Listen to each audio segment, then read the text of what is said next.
Well, hello all you beautiful people out there in YouTube land. It is I, the Striking Viking, coming to you from our little country place.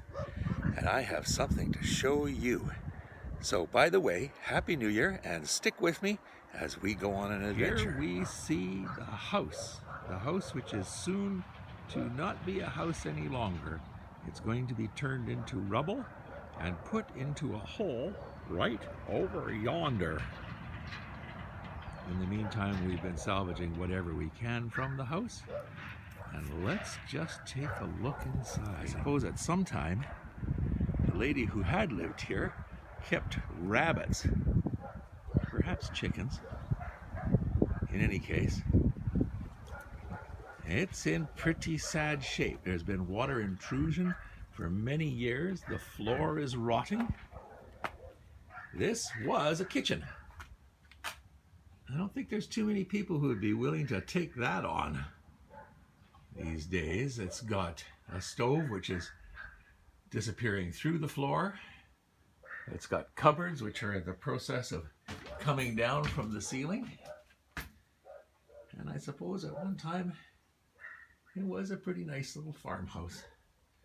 But no longer. The water intrusion was happening while the lady was still alive. Unfortunately, she had cancer and wasn't able to do anything about it. Now, I have had a fellow come in who's interested in taking away the appliances and whatnot for their scrap value. But as you can see, there is still stuff lying around which we consider to be of little value, yet somehow there's a chuck wagon something. Chuck wagon with little wheels on it. Who even knows about these things? Chuck wagon tin toy. Yes, she passed on and she left dishes and cups and saucers. A hole in the ceiling where the water was coming through. My gosh, I've actually had to put a board down on the floor to walk on because otherwise you'll go through as well. So let's go through into this. Was the living room. And as you can see, we've pretty well high-graded everything of value out of the living room.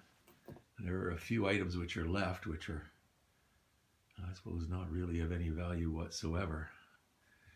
And once upon a time, as you can see by the clock on the wall, it was 8:29 someday. And that looks like the sole source of heat in the house was an old gas fire. So it was heated with natural gas. There's a bagged out love seat which looks like it's going through the floor as well. In any case, this was the living room. There's the front door. This was, I suppose, another reception room of some sort. And once again, we've gone through and taken pretty well everything of value out. There's the remains of a bathroom. It's too scary to even go in there.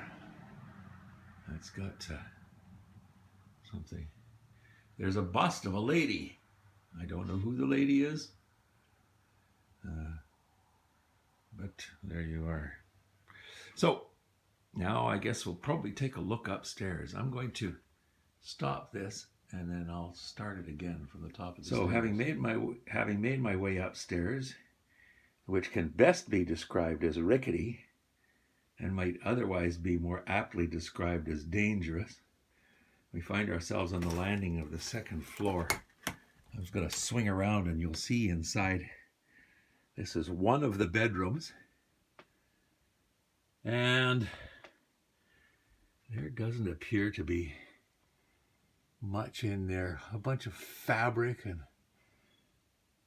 bric-a-brac, I guess. Yeah, Nothing much of any great interest there. Here's a bookcase at the top here on the landing. And here we have bedroom 2.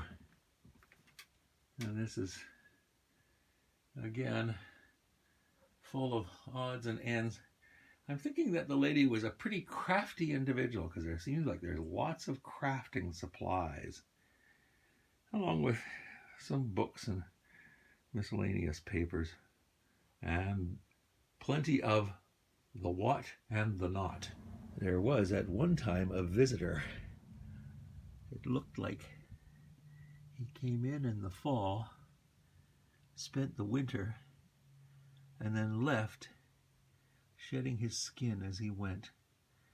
I'm sure if I stretched it out, it would probably be about 5 or 6 feet. Now, I don't know whether that's a rattler or not, but I'm glad that I haven't met him face to face to compare notes.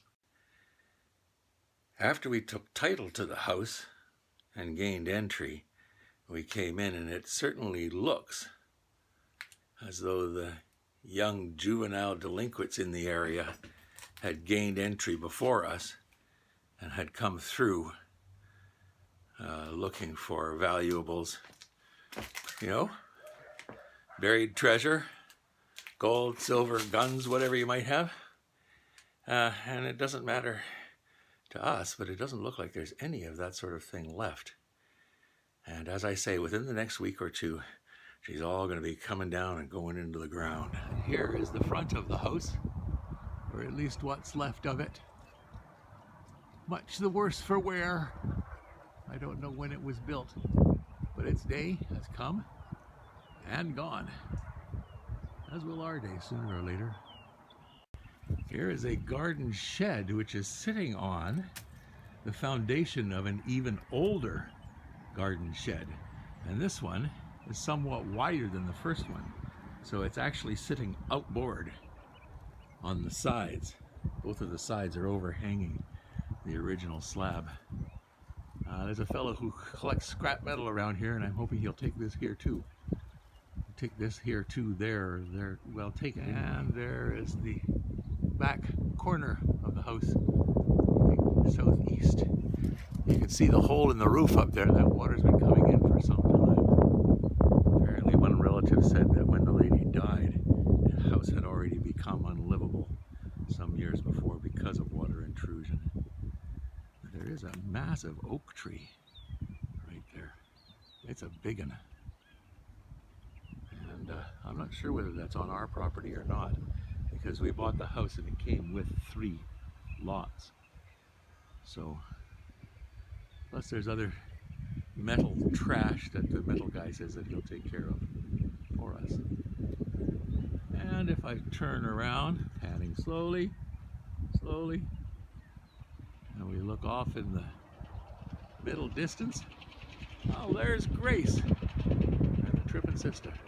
And there. So there we have it. Thanks for hanging out with me. Please like, comment, and subscribe. Share this video with your friends, or share it on your other social media channels. And we'll see you next time we're around. Don't forget to hit that little notification bell so you can get notified with our upcoming videos. And above all else, keep tripping.